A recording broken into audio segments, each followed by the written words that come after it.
시공입니다. 예, 이렇게 돼서 또 전기 보고 반갑습니다. 맨날 이 종교인 대화마당 작년, 재작년 온라인으로 그냥 하다가 이렇게 또 한 자리에 모여서 식사도 하고 얼굴도 뵙고 이렇게 또 모임을 하게 되니까 참 기쁘고 좋습니다. 예, 제가 마스크 벗으면 좀 얼굴에서 심상치가 않아서 죄송합니다. 예, 저희 개신교에서 발표할 내용은 저희 기독교환경운동연대에서 이제 기후위기 대응 집중 사업으로 이제 준비를 2020년부터 해오고 있는 그린 엑소더스 프로젝트에 대한 얘기를 좀 간단히 먼저 드리려고 합니다. 앞에 나와 있는 기후위기에 대한 설명들은 보니까 다른 종단에서도 다 이렇게 준비를 하셔서 보고 넘어갔고, 지금 저희 기독교환경운동연대가 한국개신교 아래에서 하고 있는 여러 활동들 중심으로 말씀드리도록 하겠습니다. 예, 저희가 이 기독교환경운동연대에서 기후위기 대응 사업의 이름을 그린 엑소더스, 그러니까 생태적 출애굽이거든요. 그래서 이런 이름으로 잡은 것은 저희가 이제 성서를 통해서 그 성서의 이 출애굽 사건이 어쩌면 생태적 전환의 가장 중요한 모티브가 될 수 있겠다라는 생각을 했습니다. 그러니까 이집트 제국의 그 풍요와 부를 버리고 떠나서 그 광야에 어떤 새로운 삶을 살아갔던 히브리 사람들의 모습이 지금 이 기후위기 시대에 생태적인 그 문명을 찾아서 떠나야 되는 우리의 현실과 너무나 이제 흡사하다는 생각을 했고요.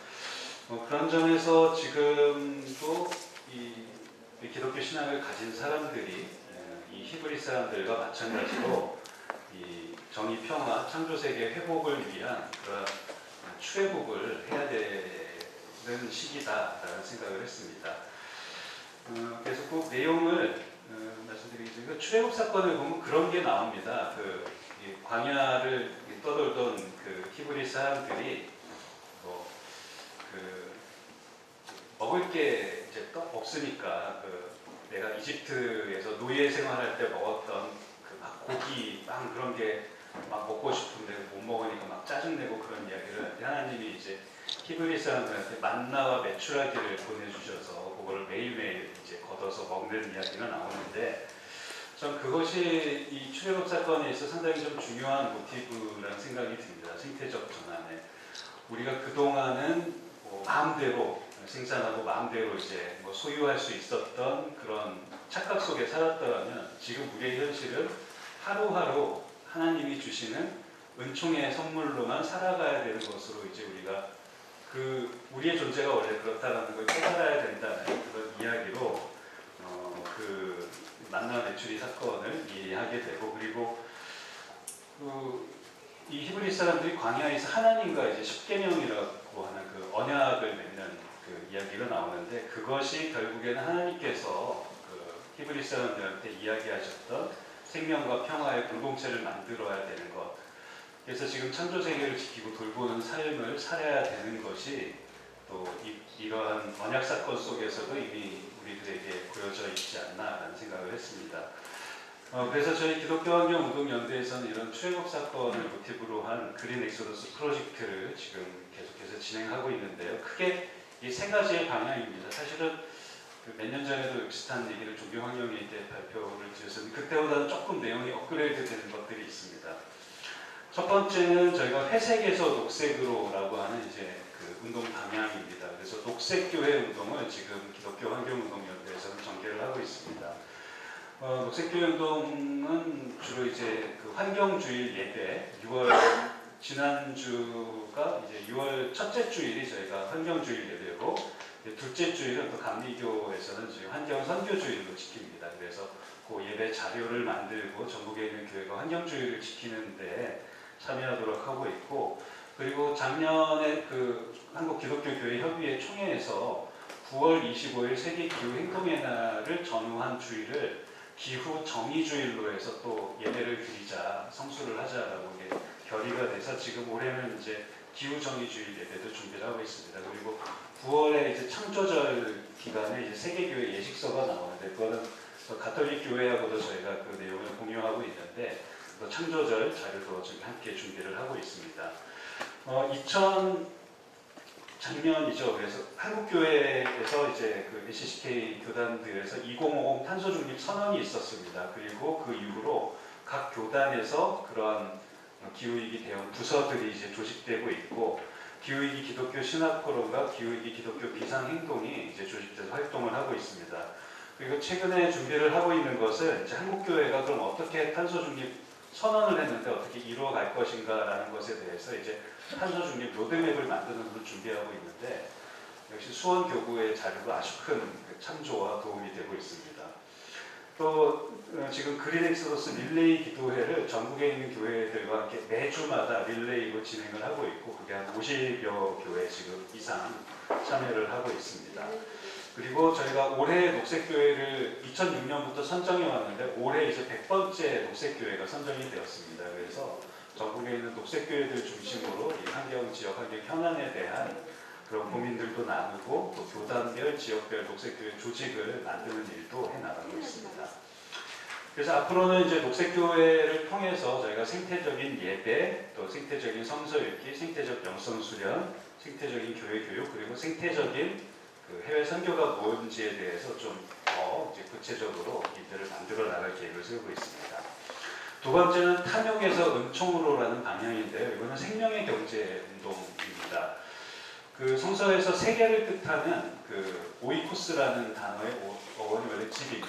오이코스라는 그 헬라어에서 에콜로지라는 생태도 나왔고 에코노미라는 경제라는 단어도 다 나온 것이죠. 그래서 결국 경제가 이 생태의 한계 안에서 생명의 경제여야 된다라는 그 이야기를 하면서 저희가 이제 그래서 그 한국 교회 안에서 이 생명의 경제를 어떻게 좀 이렇게 담론을 만들어 갈 수 있을까 계속 고민하면서 이야기를 하고 있습니다.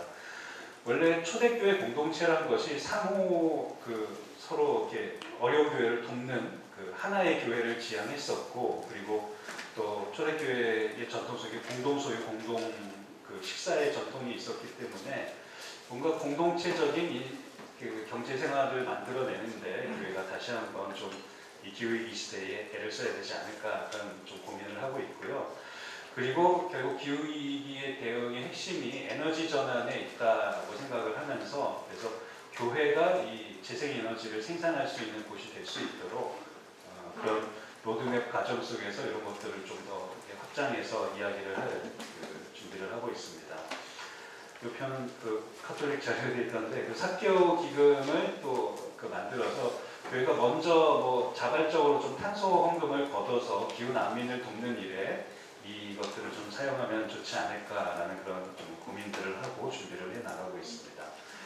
세 번째는 절망에서 희망으로라는 제목인데요. 이것은 이제 우리가 뭐 계속 좌절에만 빠져있지 말고 창조세계를 회복하는 구체적인 실천들을 해보자라는 겁니다.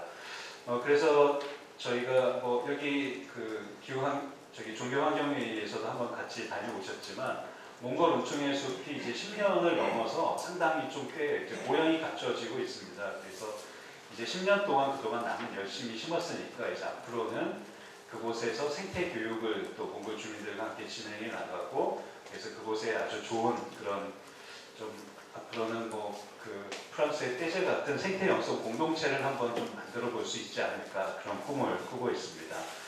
그래서 그 지금 생태교육센터를 올해 이제 건립을 이제 하려고 준비를 하고 있고 그래서 한국교회가 해외에 여러 가지 선교지를 많이 갖고 있고 해외 선교를 엄청 많이 다니는데 그래서 앞으로는 한국교회가 가는 곳마다 이렇게 저희 몽골 은총의 숲과 같은 지역사회 그 지역의 숲을 복원하고 숲을 만드는 일을 같이 해보면 좋겠다. 그래서 이 생태 환경 좀 패러다임을 바꾸는 일을 좀 계획을 하고 준비를 하고 있습니다.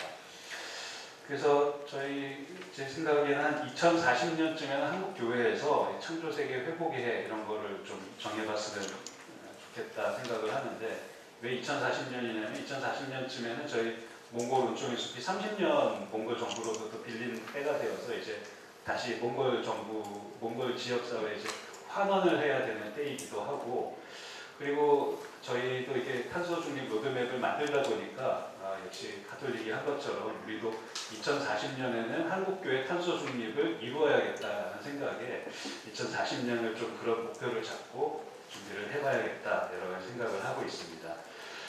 예, 그리고 지금 생명의 길 초록 발자국이라고 탄소 중립 캠페인을 진행을 하고 있는데요. 그래서 몇몇 교단들과 함께 이 교단을 이 캠페인을 진행하자고 하는 그 협약식도 진행이 돼서 좀 이 탄소 중립 캠페인이 계속 진행이 되고 있습니다.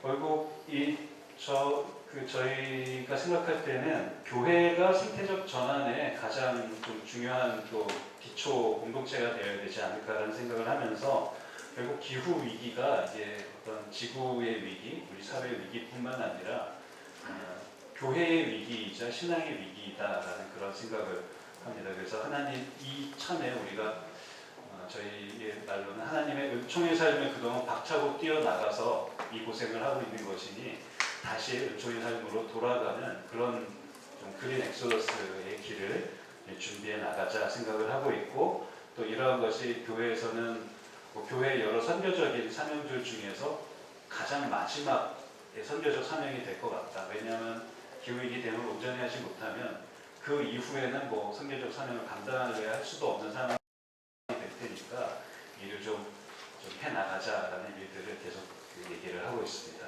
이상을 갖고 마치겠습니다.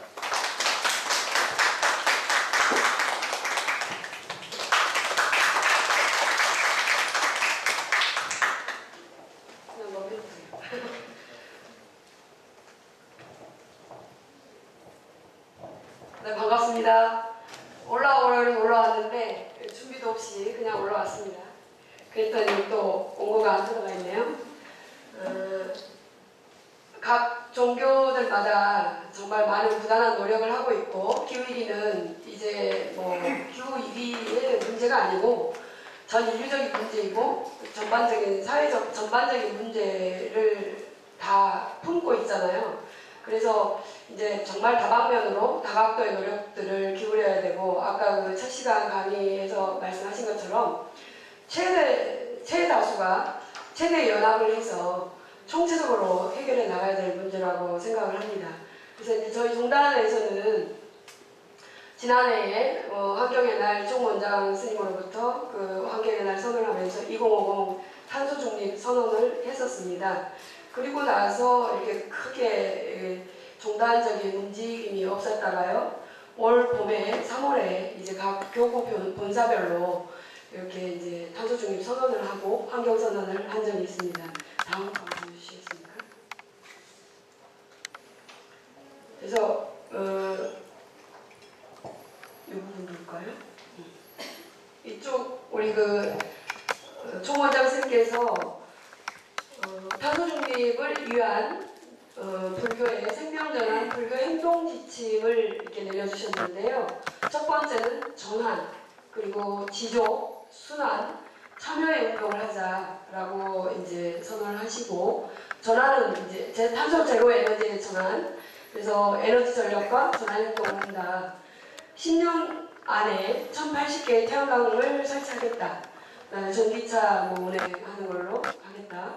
탄소 중립과 제로 행동해서 유의제 나무를 심고, 사찰에서도 사찰 동네까지 이게 차량들이 들어가는데 항아리처럼 이 주문 밖에서 차를 놓고 이제 걸어가는 이런 운동들을 해보겠다.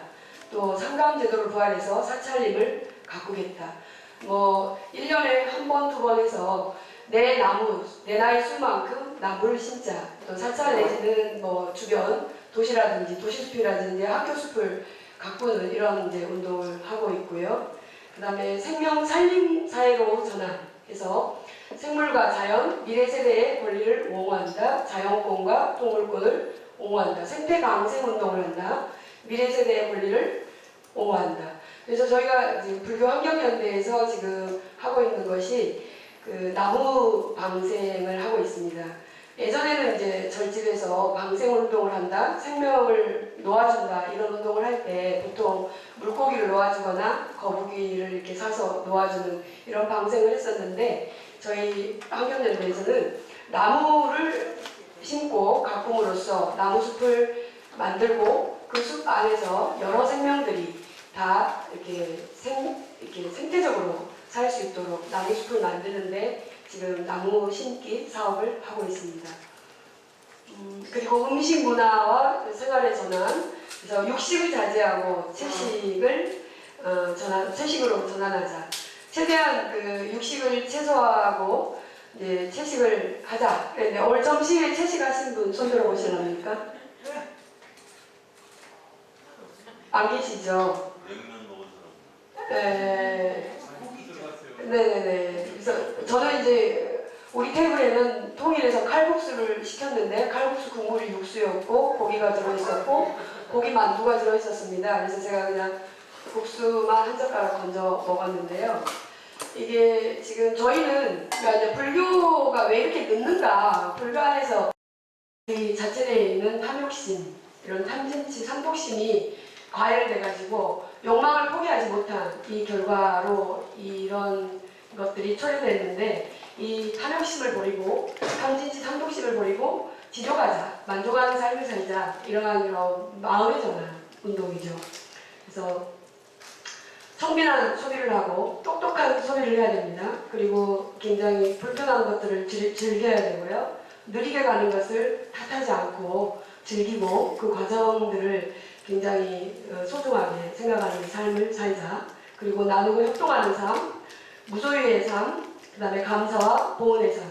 이제 무소유도 절집에서 정말 너무너무 많이 들었던 이야기지만 소유 전혀 없이 어떻게 사냐, 물건이 없이 어떻게 사냐 이런 것이 아니고 꼭 필요한 물건만 갖자. 그런데 이제 보통들은 다들 꼭 필요한 물건이라고 생각들 하고 갖고 계시죠. 근데 정말 내가 생존하는데 꼭 필요한 물건들만 소유하는 정도 그런 운동을 해보자 이런 거고요. 그 다음에 자연과 생명에 감사한 운동.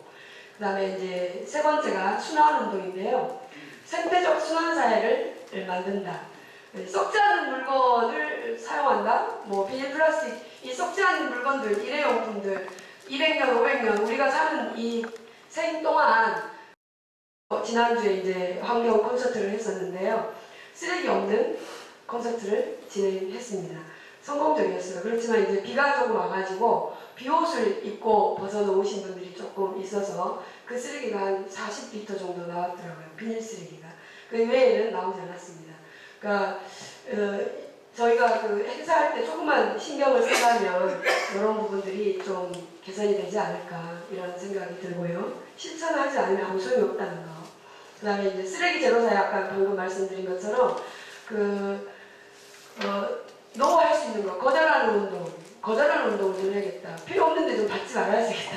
어디 행사 가면 꼭 주는 사은품 꼭 받아야 돼. 목숨을 걸고 받아오시고 별로 쓸모도 없고 쓰지도 않을 건데 결국은 집에 가져가면 보관했다가 버리는 쓰레기가 되고 점점점 쓰레기가 되는데도 불구하고 꼭 받아오시는 거예요. 한국 분들은 뭐 이렇게 뭐 양잿물도 공짜로 그냥 마신다 뭐 이런 주의로 꼭 1,000원, 2,000원 안 되는 얼마 안 되는 이런 것들 꼭 받아오셔가지고 쓰레기를 플러스 시키는 이런 것들이 있는데 제발 좀 거절하는 운동하자, 사양하자, 좀 깔끔하게 거절합시다 이런 운동을 하고 있고요.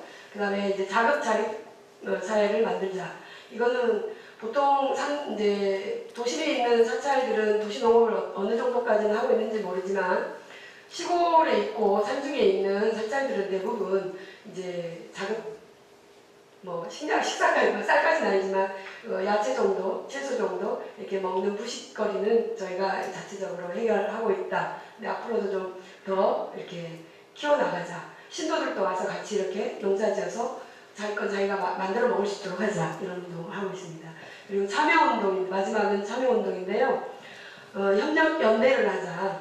전국 이제 3월달에 교구 본사들이 모두 다 그 탄소 중립과 환경 선언문을 선언하셨는데 부끄럽게도 제가 이렇게 제가 있는 지역의 울산 지역의 교구 본사에서 같이 참여도 했고 했었는데 선언뿐인 것만 아니었나 이런 생각이 들어요. 선언은 다들 하실 수 있죠.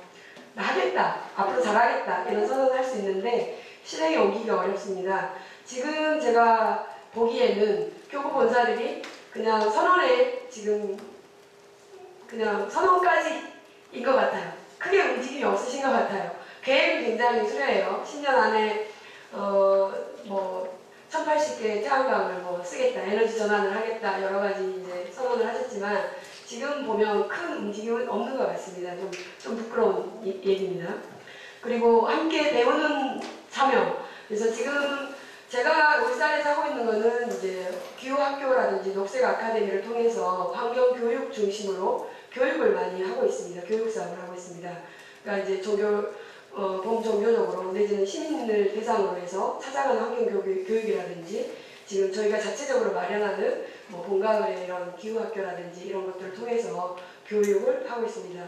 그러니까 교육만이 또 이제 각 사찰마다 이렇게 찾아가서 하는데요. 아까 교회는 100개 이상의 녹색 교회가 있다고 하셨는데 저희는 현재 녹색 사찰을 선언한 협약한 사찰이 36개입니다.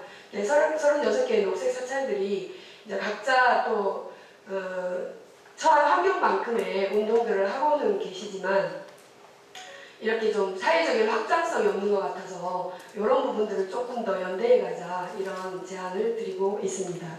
그리고 변화를 만드는 참여, 변화도 마찬가지인 것 같아요. 기후위기가 사회적 약자들에게 가장 크게 이렇게 닿는 것처럼 사회적 약자들을 위해서 좀 더 활동을 하고 해서 이렇게 변화를 좀 만들어가자.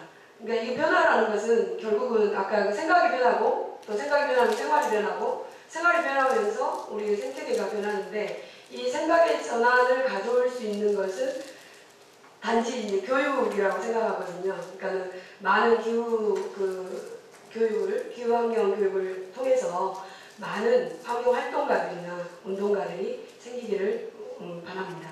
그래서 시간이 좀 지났습니다. 네, 그러면 저희 종단에서는 이렇게 4가지 운동을 기본으로 해서 소욕과 지족 만족하면서 서로 협력하는 이런 운동을 하고 있다라고 말씀드리고 마치겠습니다. 네, 원불교 사상연구원에서 이제 그 원불교 화학을 연구를 하고 있고 특히 지금 오늘 이 자리와 아주 접종이 많은데 지구인문학이라는 학문적인 영역을 연구를 하고 있습니다. 그래서 이제 원불교라든지 또 오늘 말씀해 주시는 그런 다른 종교들에서 어떻게 지구를 보고 있는지 이런 부분들을 같이 공부를 하고 있고요.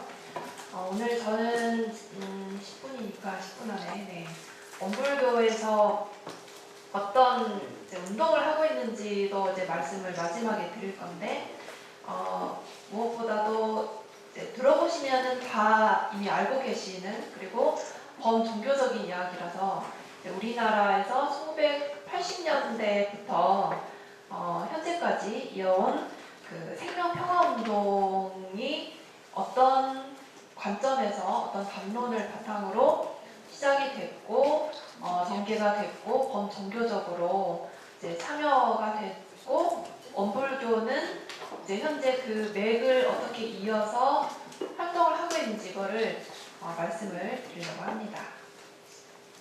그래서 10분 안에 말씀을 드리기는 어려워서 핵심만 말씀을 드리자면 일단은 그 80년대부터 그 생명운동이 이제 환경운동에서 좀 생명운동 쪽으로 전환이 됐습니다. 그 배경 이런 전환이 배경이 돼서 우리나라에서도 현재 처음에는 그 인권 중심으로 이런 헌법을 보다가 서서히 생명권 중심으로 그래서 국민이 쾌적한 환경에서 지낼 권리를 가진다 이렇게 하다가 서서히 생명체를 보호하자는 쪽으로 지금 제한이 되고 있습니다. 아직 개정이 완료가 된 것은 아니지만 서서히 되고 있는데 이러한 전환의 배경에는 바로 이것까지는 어렵고 바로 이러한 우리나라에서 이제 환경운동 그 다음에 생명운동으로 전환이 되고 나중 2000년대부터는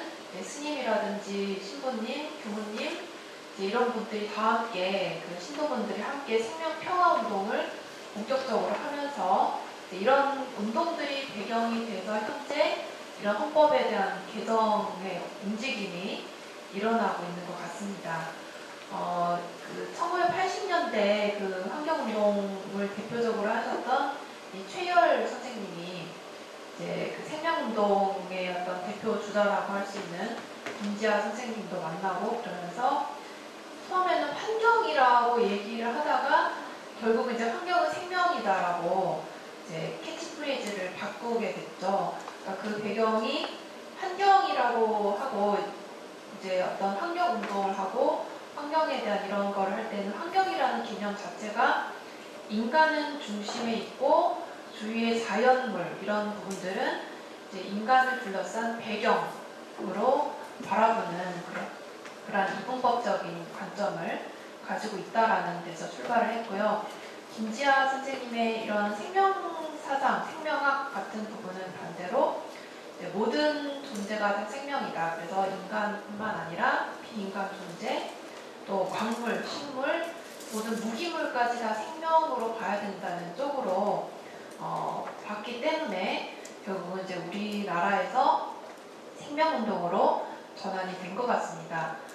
이렇게 돼서 그 원주 캠프 원주의 생명학파에서 이런 동학의 자생적인 생명사상을 중심으로 말하자면 신동학이라고도 할 수가 있죠. 그러니까 새로운 현대의 동학, 아까 이병헌 선생님이 동학 사점명을 이야기했듯이 이제 이때 새로운 동학의 흐름으로 전개가 되면서 모든 생명을 함께 살린다 이렇게 운동을 했습니다.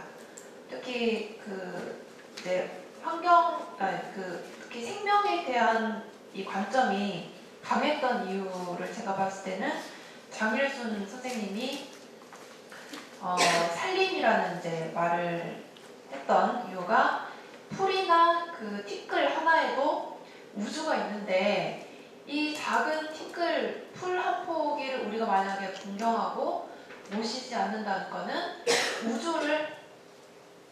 우주를 포기하는 것이 되고 그렇다면 우리에게 우주가 없이 살아도 된다라고 한다면 그거는 결국은 생존을 포기하는 거기 때문에 결국은 이것이 살림의 문제다 해서 이제 한살림 운동이 시작이 됐습니다. 이 한살림 운동이 쭉 전개가 되다가 바로 2000년대 이때부터 이제 모든 종교인들이 함께 나서면서 그때 엄청났죠. 그래서 이때 딱 2000년 이 해가 인류세 용어가 등장을 했던 해고 그리고 국내에서는 소설가 최성갑이라는 분이 생명평화라는 용어를 처음으로 공식적으로 사용을 했던 그런 해이기도 합니다.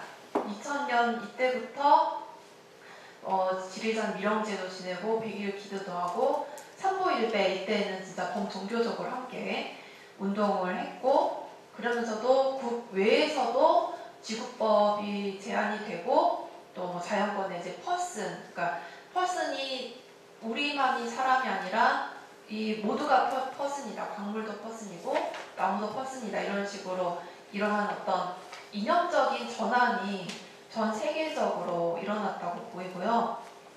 그렇게 해서 이 생명평화운동이 2000년대부터 쭉 지속이 됐고 원불교에서는 지금 지구살림운동이라는 말로 이 운동을 지속을 하고 있습니다. 이때 생명평화운동에도 적극적으로 참여를 했지만 현재 그 원불교 교단에서 주요 교정 정책 중에 하나로 지구살림운동을 제시를 해서 지금 이 운동을 원불교 환경연대 중심으로 해가고 있고요.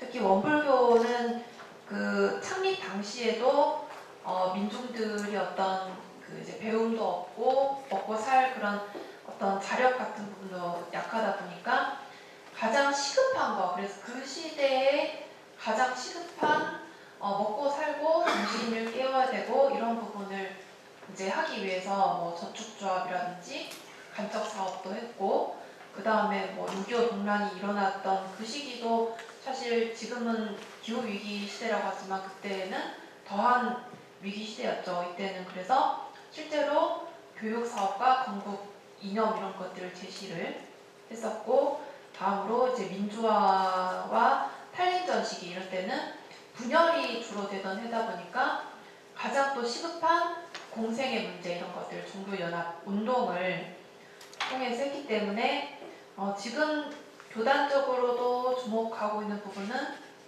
기후 위기라는 어떤 인류세 시대 이제 이런 부분이라서 이제 이런 부분에 가장 시급하게 빨리 응답을 해서 해야 된다. 이래서 지금 지구 살림 운동을 제시를 하고 있습니다.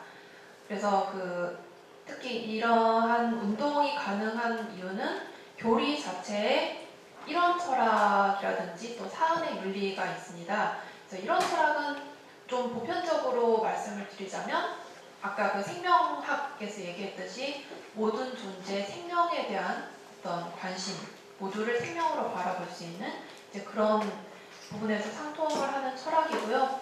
사은 윤리는 이 모든 존재의 그 생명 중심으로 모두가 음적으로 얽혀 있는 이 관계를 좀 더 발전적으로 계속 구축해 가자는 그런 윤리라고 볼 수가 있어서 이러한 윤리들을 근간으로 제일 마지막 줄에 보시면 글씨가 좀 작습니다.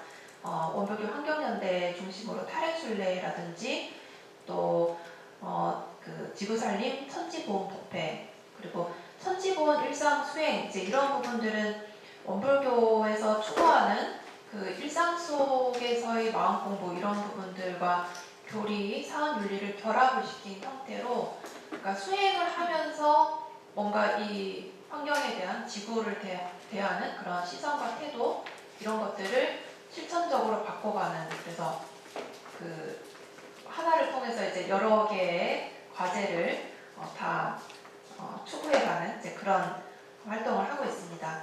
그래서 탄소제로 뭐 리백 원불교 이런 다양한 활동들을 하고 있어서 이런 것들을 사실 이제 다 소개를 해드리려면 또 따로 시간을 잡아야 되기 때문에 이 정도로 네, 소개를 하고 마치겠습니다. 감사합니다.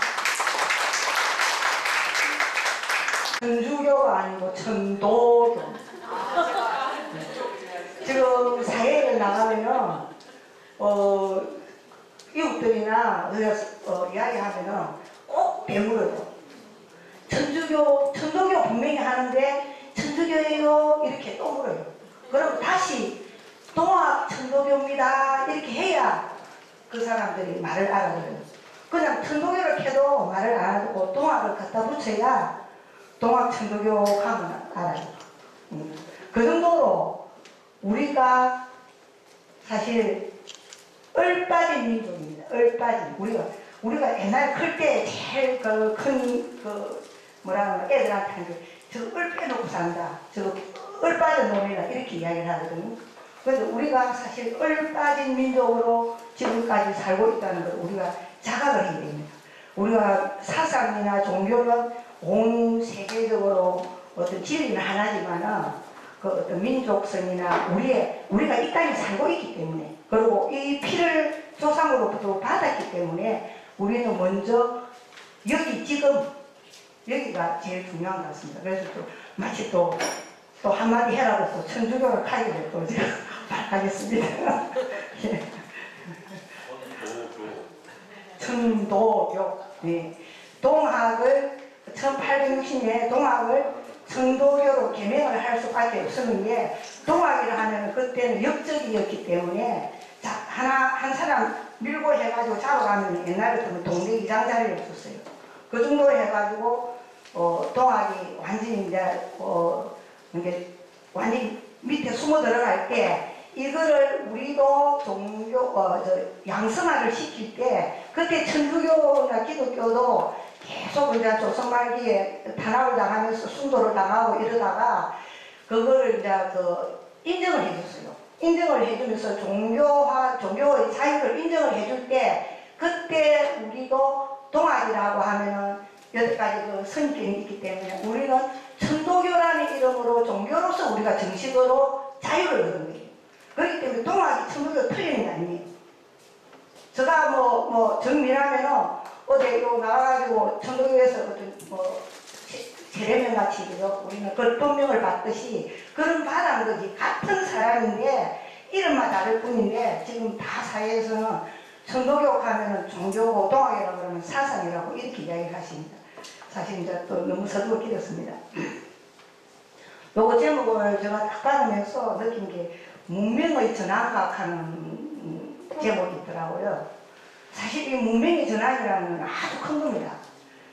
여태까지 봉건사회가 왕이 있고 어떤 지금 시민이 이제 민족이 있었는데 거기 지금 몇천 년 동안 세계화가 되어 있었잖아요.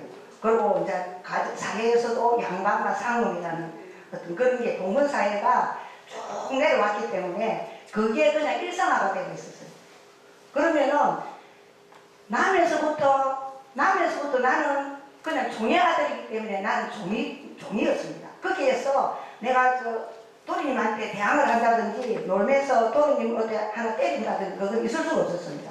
그러면서 인간의 그 본래 가지고 있던 그 천성을 갖다가 사회의 이 세상에 태어나면서 사회에서 눌림을 당하고 어떤 왜곡을 시켜버렸습니다. 그거를 순 선생님 1860년대 60년인데 순 선생님도 반양반이었습니다. 모친은 어떤 이렇게 개간이었으니까 요즘 같으면은 이제 좀 많이 좀 단합이라기보다도 좀 신분이 틀리죠. 거기에서 태어나신 분이다 보니까 이분이 이제 그 양반가의 자녀로서 되게 똑똑하시고 영특하신 분인데 자기는 이 세상에 나와서부터 그런 이제 반양반으로서 탄압을 받는 거예요. 그런데 그게 항상 문제를 제기를 했어요. 그러고 보니까 틀점에서 보니까 세상이 다 그렇게 돼가 있더라는 거예요. 봉건사회에. 거기에서 이분이 세상을 어떻게 너무 불평등한데 그러면서 이분이 계속 이제 어릴 때부터 바둑을 두다가 이제 본격적으로 이제 사회에 이제 실현을 한 거예요. 그러면서 주유천하를 하면서 이게 뭔가 문제인가 하다가 해보니까 자기가 학문으로 해보니까 우리가 지금 조금 전에 다 이야기를 하셨는데 우리 인간이 교육과 어떤 윤리 도덕으로는 참 변하기가 힘들어요. 본래 태어났을 때 그 본성을 다 가지고 있으면 되는데 그 본성이 전부 윤리나 도덕이나 교육으로 전부 오염이 되어버렸어요. 오염이 되다 보니까 그거를 박힌 거를 갖다가 다시 전환을 시키기가 굉장히 힘들어요. 저 같은 경우는요, 동학 천도교회는 수련을 합니다. 수련을 하다 보면은 온 우주가 하나라는 것을 몸으로 직접 느껴져요. 느껴지면은 시골에 가서 그 비닐이 땅을 덮고 있으면은 내 집을 맡고 있는 느낌이에요. 그리고 그 병뚜껑 같은 게 땅에 박히가 있으면은 그게 그냥 내 살갗에 가시가 찡있다는 그게 느낌이 와요. 그냥 그게 배워서 이 환경을 지키기 위해서 비닐과 이렇게 하면 안 된다, 병을 뚜껑을 이렇게 하면 안 된다가 아니라 본능적으로 느껴져요. 보면은. 그러다 보니까 그게 자연적으로 주어지고 안 버려져요. 근데 우리가 교육으로서는 어떤 이렇게 해야 된다, 아까 스님도 뭐 강령을 이렇게 이야기하신다는 게 그걸 해가지고 사람 변하기 참 힘들어요. 특히 요즘에는 우리 사람들이 너무 지식이 찌들어가지고 아는 게 많기 때문에 변하기가 힘든 거죠. 그러면서 여기서 어떻게 이야기하냐면은 천지는 부모까지도 이야기해요. 천지를 부모라고 이야기해요. 부모와 같은 급으로 이야기하는 거예요. 그러면서 수 선생님이 그 봉건사회에 대항해가지고 그 어떤 왕을 밑에 우리는 국민이 아니라 왕도 우리가 요즘에 같은 선거를 해가지고 대통령을 뽑듯이 태어나면서부터 왕이 아니고 나는 그냥 평민이 아니고 우리가 대통령을 뽑는다는 그런 의미로서는 그 신을 갖다가 내렸어요. 그게 이제 사회가 그러다 보니까 신앙관도 완전히 주종관계에 신앙이 되어 있던 거를 신을 내리면서 인간을 높이는 거예요. 그러면서 신과 인간을 같은 동급으로 놓은 거예요. 그게 대전환이에요. 그러다 보니까 조선사회에서 아주 요새 같으면 안티죠. 그렇기 때문에 4년 만에 왜 그러냐면 조선 그 사회 구조가 다 흔들리니까요. 왕이 인정이 안 되는 거고 양반이 인정이 안 되는 거니까. 그러다 보니까 이 사회에서 빨리 이 무리가 생겼다 싶으니까 4년 만에 체육시켜버리는 거예요. 그러면서 지금 여기에서 이야기하는 게 이세 최시영 해월 신사님이 그 돌을 전수를 받아가지고 그때가 해월 신사님이 이제 1864년에 돌을 받았으니까 그러니까 동학행민이 1896년이거든요.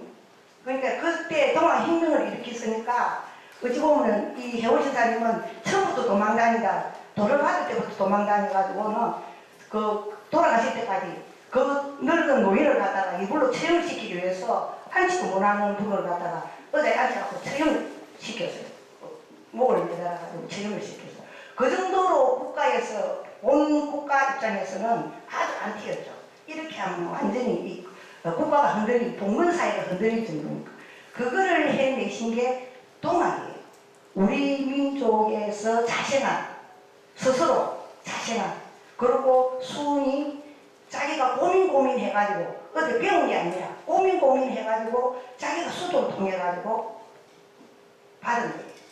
그렇기 때문에 우리가 그거를 갖다가 영성이라고 해요.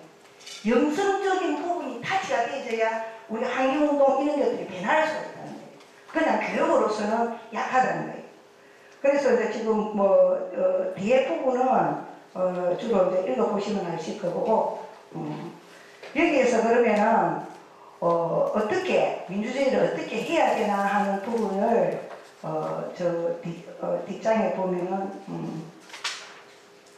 현재 기후위기에 국가나 국민이 어떻게 대처를 해야 되나 하는 이 부분인데 이 부분이 이제 조금 전에 제가 잠깐 언급을 하셨는데 그 의암선장님 경제 말씀에 어떻게 이야기해? 너희 정신이 곧 천지의 공기다고 이야기했어요. 이게 너 정신이 공기, 바로 정신이 천지의 공기다라는 거. 지금 우리가 이 공기가 오염이 되고 했기 때문에 우리가 정신 차리기가 힘들어요.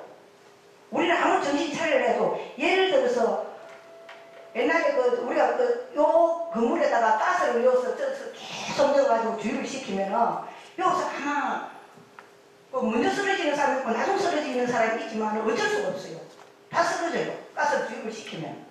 거기서 아무리 영성이 어쩌고 해도 다 그냥 넘어져요. 그러다 보니까 갖다가 얘기하면 너희 정신이 곧 천지의 공기이라 하는 이 말씀이 굉장히 중요한 게 우리가 환경의 요 어떤 탄소라든 이런 게 우리가 환경을 변하지 않으면 결국 인간의 정신이 차리기가 힘들다는 거예요. 그게 어떤 주 목적이에요. 그러면서 아까 우리 첫 시간에 강의하신 분도 이야기했지만은 결국 뭐냐면은 정신 계획이 되지가 않으면 어떤 물질을 계획한다든지 어떤 환경을 계획한다는 그거는 2차적입니다. 우리 하나하나의 국민들이 정신 계획을 해야 됩니다. 우리가 정신을 차려야 된다. 가스에서 빨리 빠져나와야 된다. 그 빠져나오는 방법이 뭐냐? 우리가 이야기하는 내 본성을 찾아야 된다. 내가 태어났던데 내가 이 인간으로서 태어난 그 본성을 찾지가 않으면 깨어나기가 힘들다는 거예요. 그래서 제가 이제 우리 경전 말씀으로 가지고 제가 쭉 했는데 시간이 너무 10분이 너무 빠르니 서두를 들고 조금 길게 한 것 같습니다. 예, 이상입니다. 천도교가 아니고요. 천주교고요. 맹주행이 아니고 맹주형입니다. 안녕하세요. 예, 천주교 창조보존연대 신행님을 맡고 있는 맹주형이고요.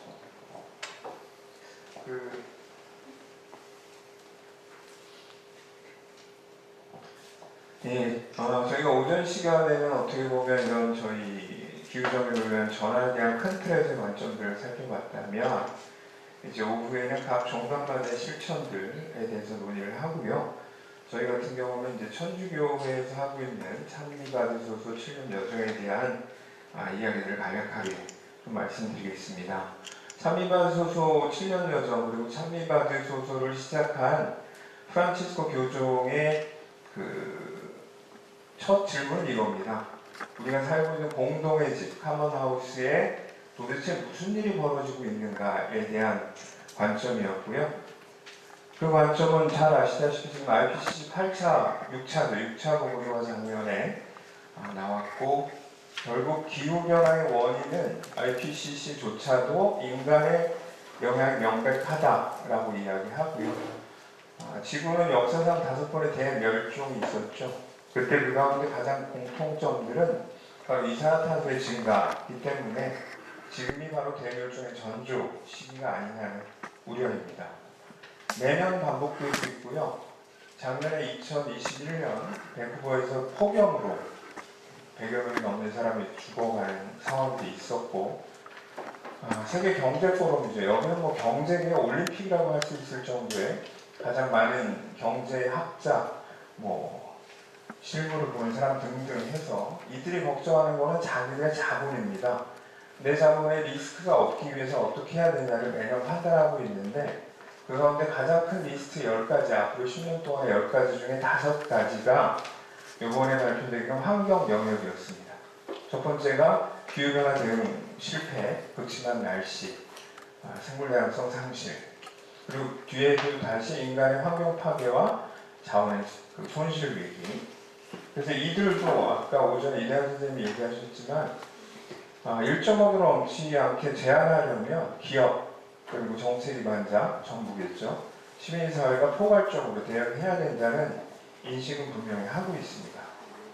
자, 그런 상황에서 가톨릭 교회에서는 지난 2015년 당시 파리 기후협약에 대응하기 위해서 가톨릭 교회의 환경에 대한 가르침을 집대성한 찬미받을 존중하는 회칙을 저희 해월상 1회 싱커 부문에 이제 노미네이트 되실 프란치스코 교종께서 발표하셨습니다.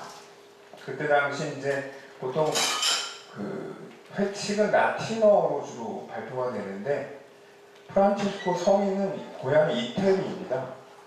그래서 그분이 지은 태양의 창가는 이태리가 원어고요. 그래서 라우다토 시라는 그 제목은 그 태양의 창가에서 따온 제목이기 때문에 그 이태리어를 딴 거고요. 여기서는 가르침은 그동안의 관계성, 그러니까 하느님과 이웃과 인간이라는 관계성에서 이제는 지구가 들어가고 이제는 이웃과의 사랑, 정의로운 관계뿐만 아니라 지구와의 정의로운 관계를 맺어야 한다는 것, 그리고 사회적인 생태적인 분리할 수 없다.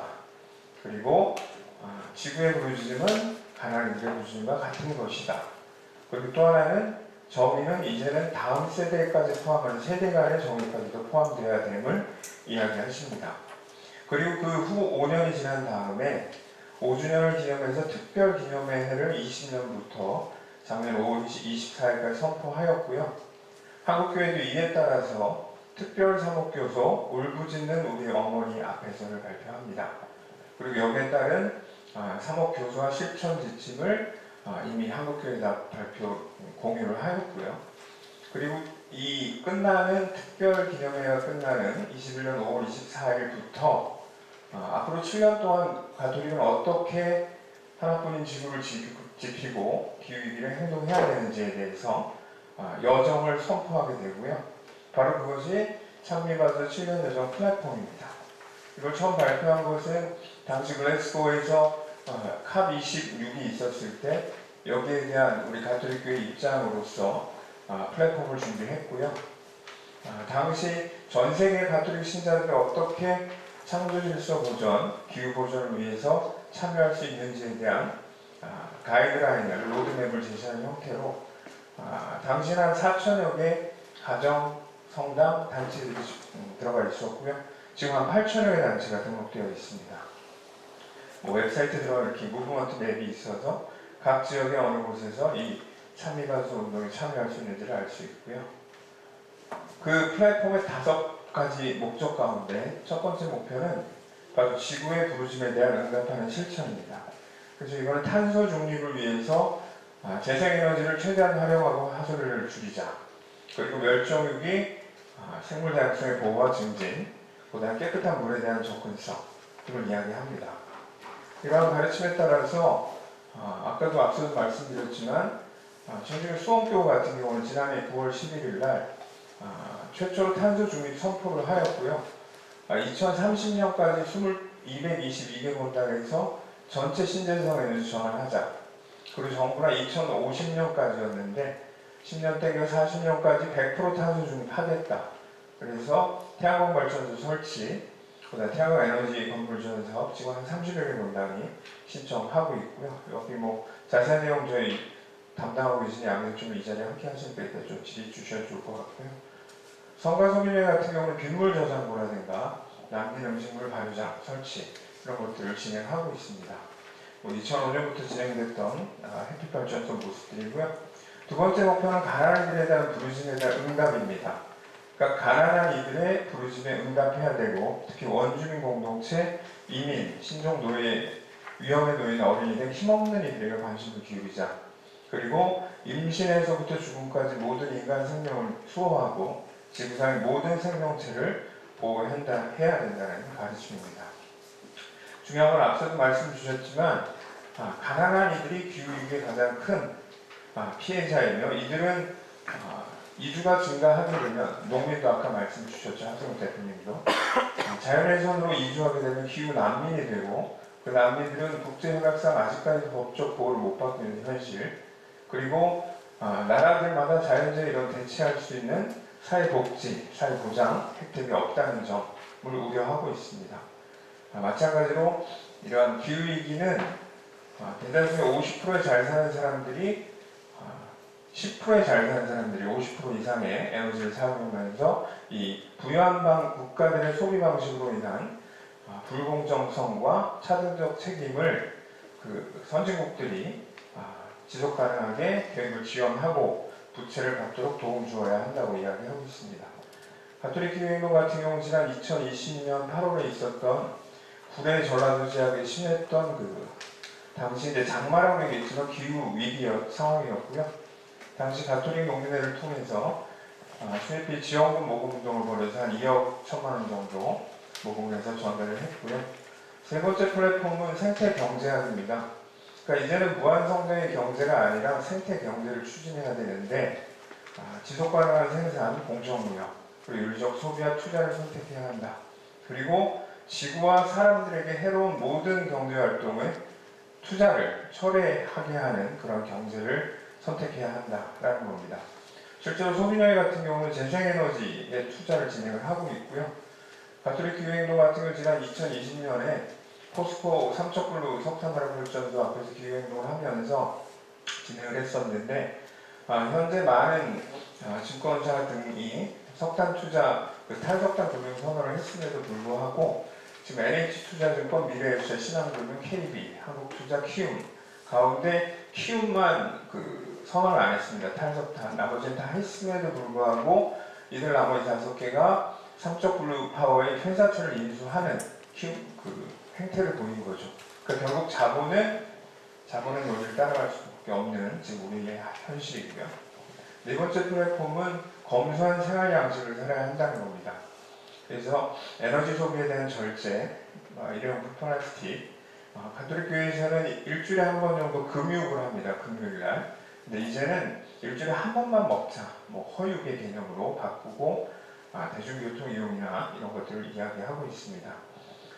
이거는 프란치스코 교황께서 참일반소서 211항에서 피조물 보호를 위한 작은 일상적 행동이라고 아주 지극히 당연한 것들입니다. 분리수거, 적당히 요리하고 생명체 사랑으로 돌보고 대중교통 함께 타고 나무 심고 불필요한 전등을 끄는 것이다.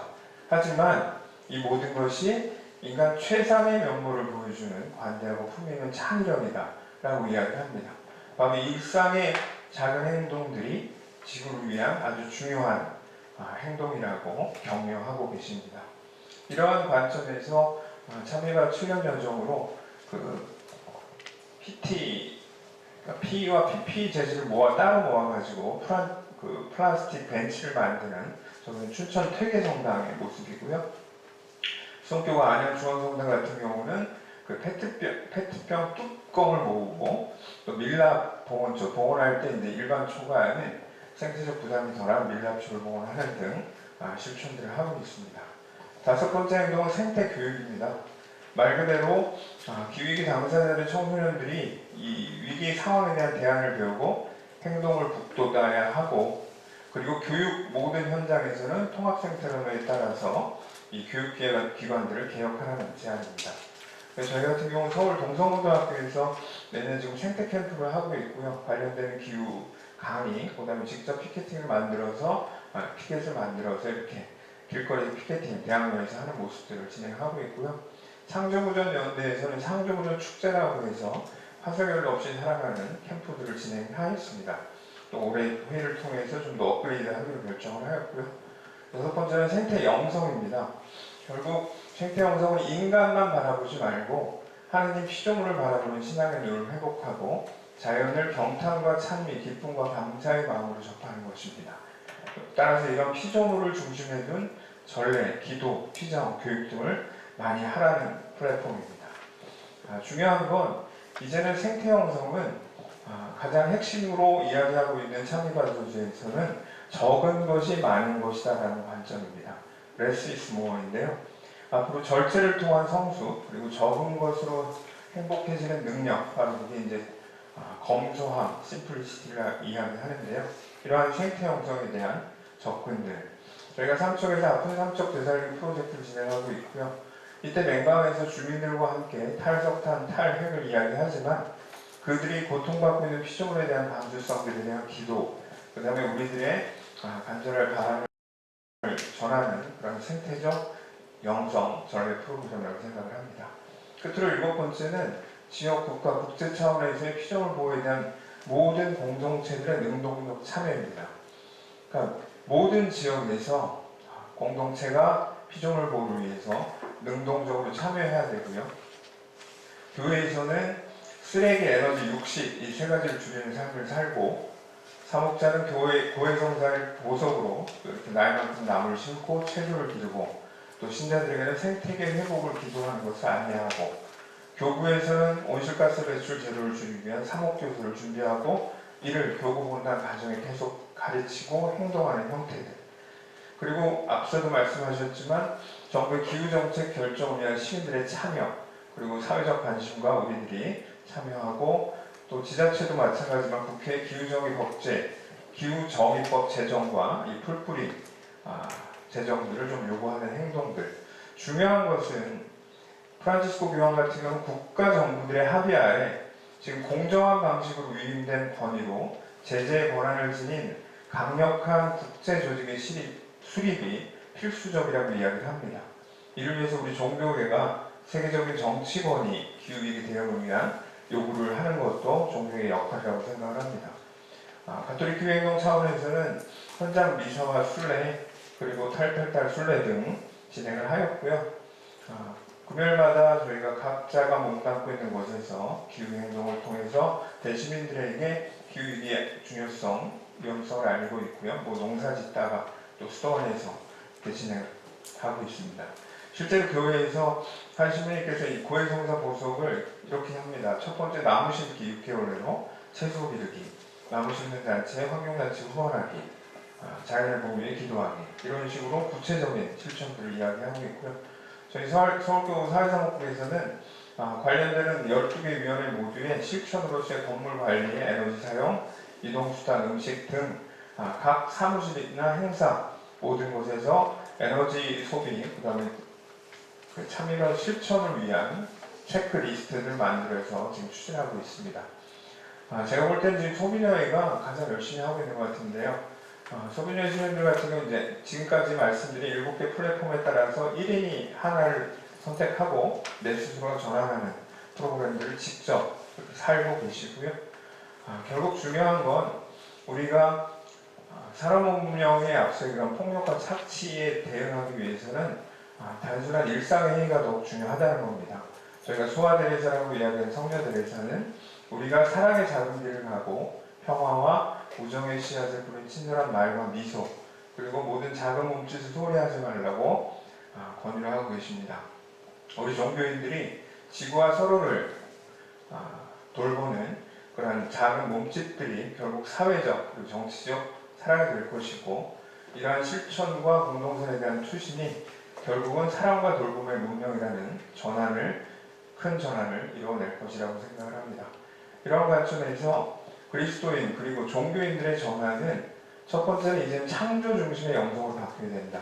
두 번째는 이제 죄에 대한 관점보다는 피조물 창조물에 대한 복스러움, 원복, 오리지널 블레싱에 대한 이야기를 더 많이 하고 이제는 교회 사찰, 법당의 공동체 중심이 아니라 나를 둘러싼 혈당 물법과 같은 지구 공동체에 대한 존재를 좀 더 이해하고 확대하는 그래야 종교의 소명은 공동의 집인 지구 공동체를 살리는 역할이라 함을 함께 생각해야 될 것 같습니다.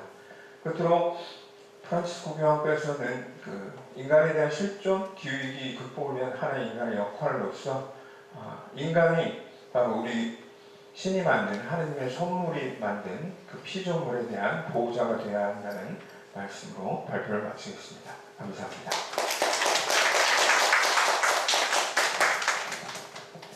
네, 수고하셨습니다.